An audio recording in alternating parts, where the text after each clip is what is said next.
এক্ষুনি শুনবেন স্থানীয় বাংলা সংবাদ। আসসালামু আলাইকুম।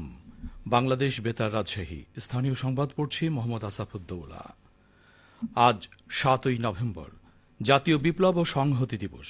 সারা দেশে যথাযোগ্য মর্যাদায় দিবসটি পালিত হচ্ছে। আজ থেকে ৫০ বছর আগে এই দিনে সশস্ত্র বাহিনীর সদস্য ও সাধারণ মানুষের যৌথ বিপ্লবের মধ্য দিয়ে অরাজকতা ও অনিশ্চয়তার ঘোর কাটিয়ে বাংলাদেশে সূচিত হয়েছিল নতুন যাত্রা। ১৯৭৫ সালে ৭ই নভেম্বর রাজধানী ঢাকা ও দেশের বিভিন্ন প্রান্তের রাস্তায় নেমে আসে হাজারো মানুষ। উদযাপিত হয় সেই ঐতিহাসিক মুহূর্ত, যার পরপরই রাষ্ট্রনায়ক হিসেবে আত্মপ্রকাশ করেন শহীদ রাষ্ট্রপতি জিয়াউর রহমান। সেদিন জাতি আবারও শুনেছিল তাঁর কণ্ঠ, আমি জিয়া বলছি। মুক্তিযুদ্ধের সূচনা লগ্নে যে কণ্ঠে জাতি শুনেছিল স্বাধীনতার আহ্বান, আবারও সেই কণ্ঠে তারা শুনেছিল আশ্বাসের সুর। স্বতঃস্ফূর্ত বিপ্লব ও বিজয়ের মিছিলে ভরে গিয়েছিল রাজধানী সহ দেশের বিভিন্ন শহরের রাস্তা। ইতিহাসের এই দিনটি তাই বাংলাদেশের রাজনীতিতে এক গুরুত্বপূর্ণ মোড় হিসেবে জাতীয় বিপ্লব ও সংহতি দিবস নামে পরিচিতি পায়। এই বিপ্লবের মাধ্যমে বাংলাদেশ অরাজকতা ও অনিশ্চয়তার অবস্থা থেকে উত্তরণের নতুন পথে পা রাখে। ১৯৭৫ সালের এই দিনে তৎকালীন সেনাপ্রধান মেজর জেনারেল জিয়াউর রহমান দেশকে ভূ রাজনৈতিক সম্প্রসারণবাদী ও নব্য ঔপনিবেশিক ষড়যন্ত্রের জাল থেকে মুক্ত করেন। এদিকে দিবসটি উপলক্ষে ৩ দিনব্যাপী কর্মসূচি গ্রহণ করেছে রাজশাহী মহানগর বিএনপি। আজ সকাল ৭টায় মহানগর বিএনপির কার্যালয়ের সামনে জাতীয় ও দলীয় পতাকা উত্তোলনের মধ্য দিয়ে কর্মসূচি শুরু হয়। কর্মসূচির উদ্বোধন করেন বিএনপি চেয়ারপারসনের উপদেষ্টা মিজানুর রহমান মিনু। এ সময় তিনি বলেন, ৭ই নভেম্বরের মধ্য দিয়ে শহীদ প্রেসিডেন্ট জিয়াউর রহমান দেশে বহুদলীয় গণতন্ত্র প্রতিষ্ঠিত করেছেন। দেশকে সমৃদ্ধ করতে, দেশবাসীকে ঐক্যবদ্ধ করতে এবং গণতন্ত্র পুনঃপ্রতিষ্ঠা করতে তারেক রহমান কাজ করছেন।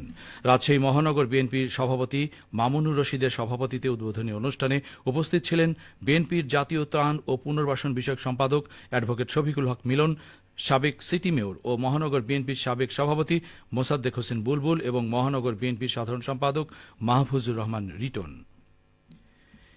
এদিকে নাটোরে জাতীয় বিপ্লব ও সংহতি দিবস উপলক্ষে শোভাযাত্রা ও সমাবেশ করেছে জেলা বিএনপি। আজ বেলা 11:30টায় উপশহর মাঠে শোভাযাত্রা পূর্ব সমাবেশে প্রধান অতিথি হিসেবে উপস্থিত ছিলেন বিএনপি জাতীয় নির্বাহী কমিটির সদস্য ও সাবেক উপমন্ত্রী অ্যাডভোকেট এম রুহুল কুদ্দুস তালুকদার দুলু। জেলা বিএনপির আহ্বায়ক রহিম নেওয়াজের সভাপতিত্বে ও সদস্য সচিব আসাদুজ্জামান আসাদের সঞ্চালনায় সমাবেশে আরও বক্তব্য দেন জেলা বিএনপির যুগ্ম আহ্বায়ক জিল্লুর রহমান খান বাবুল চৌধুরী। সমাবেশের পরে বের হওয়া বর্ণাঢ্য শোভাযাত্রা শহরের গুরুত্বপূর্ণ সড়ক প্রদক্ষিণ করে। তথ্য অধিদপ্তরের সিনিয়র উপপ্রধান তথ্য অফিসার ইয়াকুব আলী বলেছেন, সততা ও নিষ্ঠার সাথে অর্পিত দায়িত্ব পালনের মাধ্যমে হালাল রুজির অন্বেষণের পাশাপাশি কাজের স্বীকৃতির জন্য আন্তরিক হতে হবে। আজ রাজশাহী আঞ্চলিক তথ্য অফিস পরিদর্শনকালে তিনি এসব কথা বলেন। এ সময় তিনি আরও বলেন, অফিসের বাইরেও এক অবারিত জগৎ আছে, তাই নিজেদের নির্দিষ্ট গণ্ডিতে সীমাবদ্ধ না রেখে নতুন উদ্যোগে কাজ শেখার এবং শেখানোর জন্য চেষ্টা করতে হবে। পরিদর্শনকালে আরও উপস্থিত ছিলেন রাজশাহী পিআইডির উপপ্রধান তথ্য অফিসার মোহাম্মদ তৌহিদুজ্জামান, সিনিয়র তথ্য অফিসার মোহাম্মদ আতিকুর রহমান শাহ, তথ্য অফিসার শারমিন জাহান স্মিতা। রাজশাহীর 3টি বিদ্যালয়ে অনুষ্ঠিত হল স্কলার্স ওয়েলফেয়ার ট্রাস্ট বৃত্তি পরীক্ষা 2025। আজ সকাল 10টা থেকে 11:30 পর্যন্ত অনুষ্ঠিত পরীক্ষায় শহরের বিভিন্ন স্কুল ও মাদ্রাসার শিক্ষার্থীরা অংশগ্রহণ করেন। ষষ্ঠ থেকে 10ম শ্রেণীর শিক্ষার্থীদের জন্য নির্ধারিত সময়ের মধ্যে পরীক্ষা সম্পন্ন হয়।